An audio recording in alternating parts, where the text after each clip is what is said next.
तरह से attacking mood में और हंसते हंसते उन्होंने अपनी बात कह दी, अमेरिका से लेकर उन्होंने सारा आरएसएस का जिक्र कर दिया, किस तरह से आप उनकी बातों देखिए, बात जो उन्होंने कही वो तो ऐसी है कि एकदम दिल को छूती है, और ये वो तर्क उन्होंने दिए जिसके बारे में सब सोच रहे हैं, और ये एक ऐसे नेतृत्व का जो दिशा दे रहा है, जिसको दिशा देने का की हिम्मत है वो देता है। जब इंसान उस बात को करता है जो लोगों के दिल और दिमाग में होती है, तो फिर बात दूर तक जाती है। उस तरह की बात आज राहुल जी ने कही, और ये इस जो लोग आए थे इनका चरित्र भी था। ये कोई कांग्रेसी नहीं है, ये इनमें से एक आध दो होंगे जो कांग्रेस की भी लोग होंगे, क्योंकि वो भी समाज में और काम करते हैं और पहचाने रखते हैं, जिससे और पार्टियों के लोग भी हैं। ये कोई सिर्फ कांग्रेस की विचारधारा के नहीं है, लेकिन प्रगतिशील लोग हैं, संविधान में विश्वास रखते हैं। जिस भारत की रचना और गढ़ना हमारे स्वतंत्रता सेनानियों ने की, उस तरह के भारत के लिए लड़ते हैं।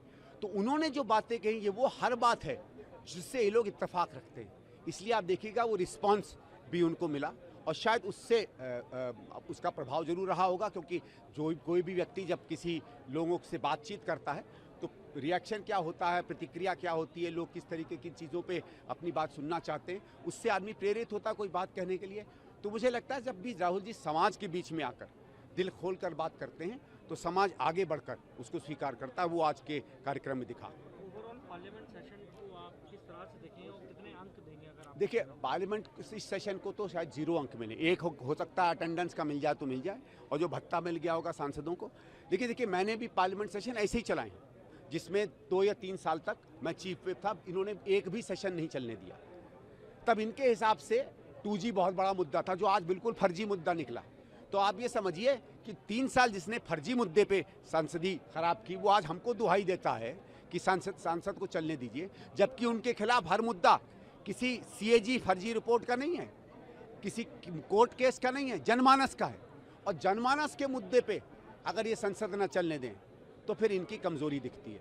ये कमजोर, डरपोक, बिल्कुल ही लोगों की असंवेदनशील और लोगों की भावनाओं को ना समझने वाली सरकार है। तमाम जेनजी आपके प्रोग्राम में शामिल हुए, उधर झारखंड में जिस तरह से जेनजियों के ऊपर मुकदमे हो रहे हैं तमाम प्रोटेस्टर्स के ऊपर, आप क्या देखिए, क्या मैं अपील तो करेंगे सरकार वहाँ मानता हूँ, यहाँ मानता हूँ। पहली चीज़, प्रोटेस्ट होता है, उसका सरकार को संवेदनशील तरीके से उसको देखना चाहिए, सम्मान करना चाहिए। और ये मुद्दा केवल झारखंड का नहीं है, पूरे देश का है।